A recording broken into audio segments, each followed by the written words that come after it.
নাফিসা, এই মুহূর্তে আমরা দাঁড়িয়ে আছি মেহেরপুরের অন্যতম একটি সবজি বাজার, সেটি বড় বাজারে অবস্থান করছি।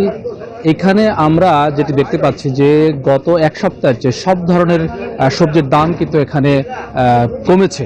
তবে ব্যতিক্রম রয়েছে পেঁয়াজের যে বাজারটি, এই আমদানি নির্ভর মশলা ফসলটির দাম কিন্তু গতকাল বিকেল থেকে কিছুটা বৃদ্ধি পেয়েছে, কেজি প্রতি 5 থেকে 7 টাকা।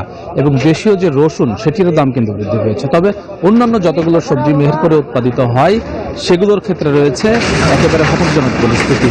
বেগুনের যে দাম, সেটি গত সপ্তাহে 40 থেকে 50 টাকা বিক্রি হলেও এই আজকে কিন্তু সেটি বিক্রি হচ্ছে 25 থেকে 30 টাকা। আমরা যদি দেখাই, পেঁপে বিক্রি হচ্ছে মাত্র 7 থেকে 8 টাকা, সিম বিক্রি হচ্ছে 8 থেকে 10 টাকা কেজি দরে। অন্যান্য যে সবজিগুলো রয়েছে সেখানে কিন্তু বাজার দরের অবস্থা একেবারে খারাপ। এখানে ফুলকপি কৃষকরা বিক্রি করতে পারছে না বলে জানাচ্ছেন এখানকার কৃষকরা। তারা উৎপাদন খরচটাই কিন্তু উঠছে না। তবে কৃষি বিভাগ বলছে, কৃষি বিপণন কর্মকর্তারা জানাচ্ছেন যে আসলে মধ্যস্বত্বভোগীদের দৌরাত্ম্য কমিয়ে বাজার তদারকির মধ্যে দিয়ে এই দামটা আসলে নিয়ন্ত্রণে রাখা যায় কিনা সেটি জানাচ্ছেন। নাফিজা।